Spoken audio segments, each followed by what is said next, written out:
FCOA Lesson 6, Depth Preparation and Line Training. The topics of this lesson are surfacing a non-breathing diver, the FCOA Mass Challenge, bubble catch vision, the no fins dive, the duration dive, the depth dive, competition protocol, coach development, lanyard use and pulling up an unconscious diver.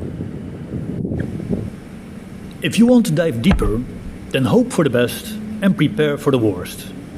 Dive 1, your first dive of this lesson, will be the rescue practice on how to service a non-breathing diver and how to give rescue breath in water while transporting. From what safe depth would you be able to bring up your buddy in case he blacks out? Be conservative, be aware that you don't have a safety of your own, and your unconscious buddy might be big and heavy. Pick a practice depth that you are really sure about, let's say 3 meters. Then as days go by, you can slowly increase that depth. Now before the dive, role play this on land. Your buddy dives down to 3 meters and pretends to pass out. You dive down, grab him and push him up to the surface without delay. As practiced before, your priority is to keep his mouth out of the water. This time practice the removal of both your weight belts. Have a timeout to secure the weight belts so you don't lose them. Most blacked out divers recover within seconds, but this time that is not the case. Blow, tap, talk. Try to wake him up.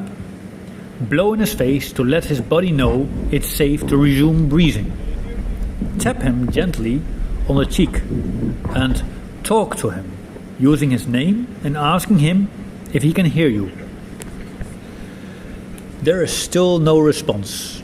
He is non-breathing, so you will start giving rescue breath.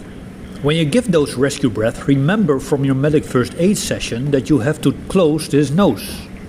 Make sure his airway is open and then give the rescue breath.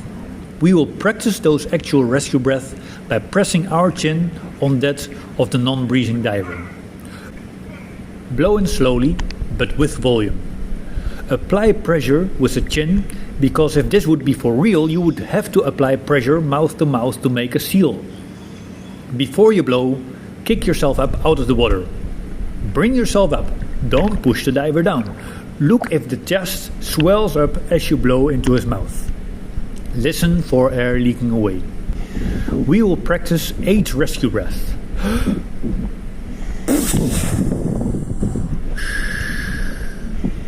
Count 4 seconds in between. 21, 22, 23, 24.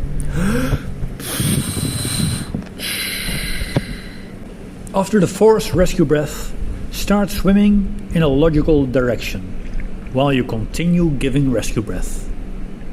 If you are the victim, then try to exhale from your nose whenever the rescuer does mouth to mouth to check if he keeps your nose closed properly. Dive 2, the FCOA Mass Drill. It's a difficult drill that takes time to master, but once you've got it, you won't have any mask insecurities anymore. If it would get kicked off, you would just deal with it on the spot without feeling the need to go up right away. This is the drill. Dive down 5 arm spans. Come back up to 1 arm length from the surface. Wrap your leg around the rope so you can let your hands go. Remove the mask. Replace the mask. Clear the mask. Surface with the displacement technique. Make eye contact with your buddy so he can check you and observe if your mask and snorkel are completely empty. Don't expect to master this drill today. Maybe you only get your leg wrapped around the line before you're out of breath. And that's a fine effort. Then tomorrow you can try to get a bit further into the drill. Dive 3. Bubble catch vision. A little trick to try out. If you would lose your mask on a bottom covered with seaweed, then by using bubble catch vision you can get your clear vision back and you might be able to find your mask back. Hold your hand cupped above one eye and blow a bubble into it from your nose.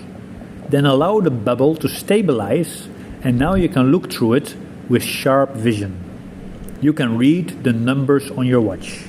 Mind you, it does not work for everyone.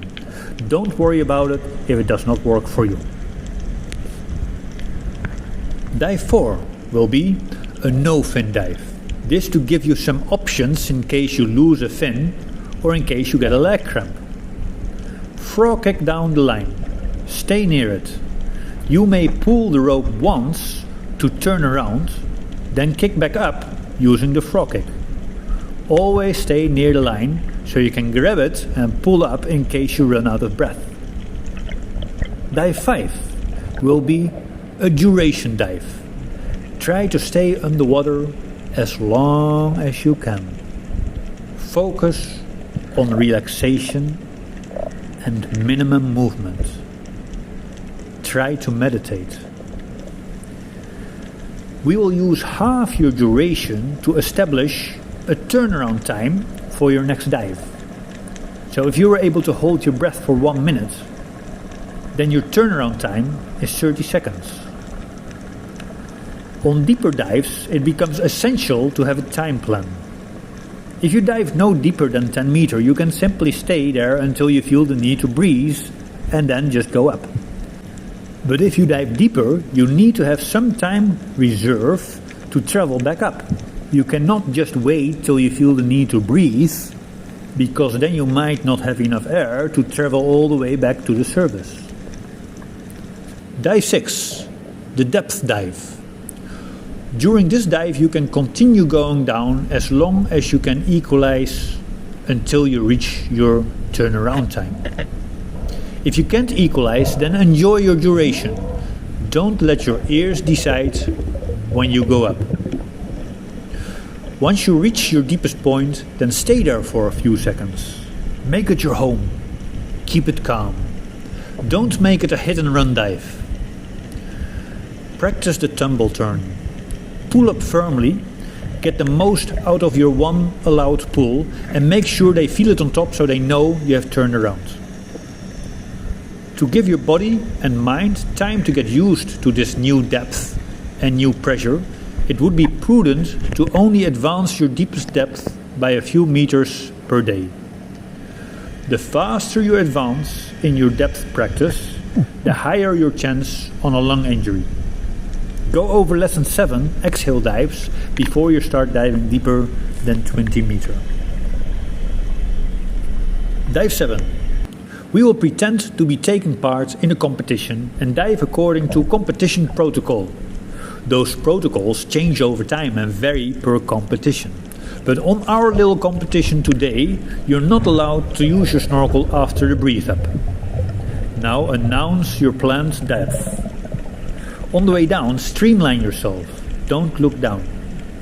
How much control do you have? Can you make your nose rub the rope? Down there, grab your bottom tag. You're only allowed to pull the rope once to turn around. Upon surfacing, you're expected to do the recovery breath.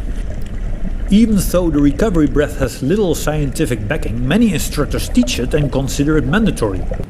After you exhale, breathe in and hold that breath for a few seconds, pressing the new oxygen into your blood by engaging your diaphragm and the intercostal muscle. Now remove your facial wear. Say, "I'm okay," while you sign the OK sign, and that within 15 seconds of your surfacing. Dive 8. Coach development.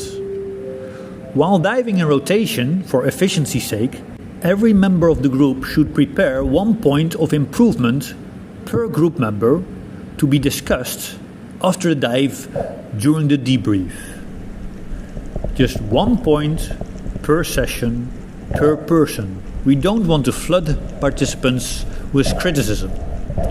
Common mistakes are unnecessary movements, blowing out during the dive, lack of streamlining, not making eye contact, surfacing away from the float, moving too much, or talking too much while resting and not respecting the go time.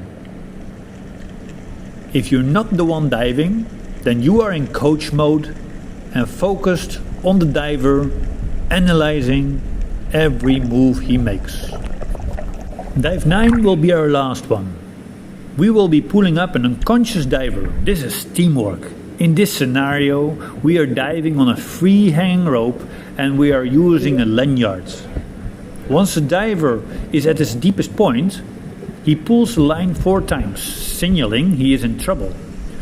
Without delay, the safety diver gets on the float and starts pulling the line. The second diver keeps the upcoming rope away from the hands of the safety. The third diver meditates and relaxes to prepare for a rescue dive once he has a visual on the unconscious diver. All other divers can take turns diving down and pulling up the rope to speed up the rescue.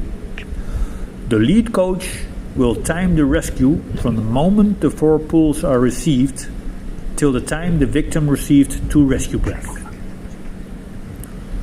On the surface, the rescue continues. The unconscious diver is still non-breathing and needs to get transported without delay to the most practical exit. The safety diver is in charge and should estimate his time of arrival at the exit point. The lead coach will time the travel. Make sure the non-breathing diver keeps receiving rescue breath. Keep the group together. Make sure everyone holds the trailing dive line so slower divers don't fall back. Delegate one of the divers to place the ropes that are not in use in storage. Take turns transporting the victim. Swim in a straight line. Don't leave anyone behind. Upon arrival, check the time. After the dive, have a 10-minute debrief right away while all minds are still on topic. That's it for depth training. The next lesson is about exhale dives and how to get your mind and body ready for deeper dives. Another important lesson not to delay, especially if your mind is set to increase your personal best depth.